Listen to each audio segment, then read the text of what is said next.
Bonjour et bienvenue aux tendances des prix pour le mois de décembre. On va commencer par les facteurs haussiers.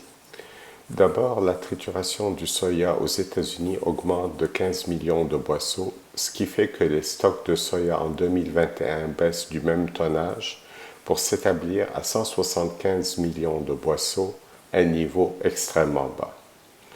Le prix FAB ferme du soya aux États-Unis augmente de 15 cents pour s'établir à 10,55 $ contre 8,57 $ l'an passé.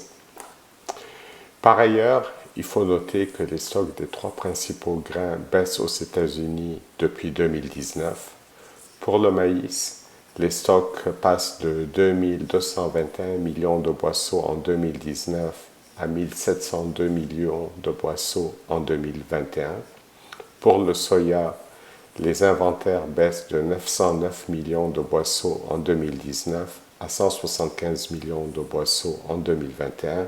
Et finalement, pour le blé, les inventaires passent de 1080 millions de boisseaux à 862 millions de boisseaux. Par ailleurs, les importations chinoises de maïs bondissent de 3,5 millions de tonnes cette année pour s'établir à 16,5 millions de tonnes. Maintenant, au Québec, Statistique Canada a confirmé que les rendements des céréales sont absolument désastreux, entre 2,2 et 2,5 tonnes l'hectare pour le blé, l'orge et l'avoine.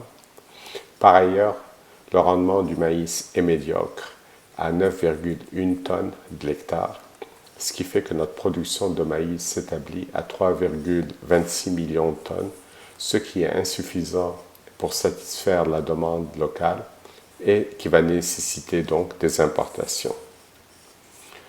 Maintenant, les facteurs baissiers. D'abord, les contrats à terme à Chicago ont un peu fléchi depuis le début de décembre, et ce pour les trois principaux grains. Les raisons peuvent être diverses, des prises de profit, l'amélioration de la météo au Brésil et l'arrêt des achats chinois de soya américain maintenant que la nouvelle récolte s'approche au Brésil. Parlant du Brésil, il faut quand même noter que les superficies du soya augmentent année après année et ce en raison du défrichement puisque les profits sont records pour les producteurs agricoles là-bas. Ce qui fait qu'à moins que le rendement ne baisse dramatiquement, leur production sera toujours très bonne. C'est quasiment assuré année après année. Maintenant, il y a des facteurs à suivre. D'abord, toujours au Brésil, le maïs safrinat, deuxième récolte, va être semé tardivement en 2021 à cause du retard dans le soya, ce qui fait que le rendement du maïs sera plus à risque si les pluies s'arrêtent un peu plus tôt en mai. Par ailleurs, évidemment, il faut toujours suivre la COVID. Il y a beaucoup d'incertitudes encore. Est-ce que ça pourrait créer de nouvelles perturbations, par exemple, dans les abattoirs? C'est à suivre. Notre scénario des prix maintenant, il est haussier, aussi bien pour le maïs que le soya. Au Québec, l'offre de grains est insuffisante pour le marché local qui est en situation de déficit, ce qui va évidemment renforcer les bases locales.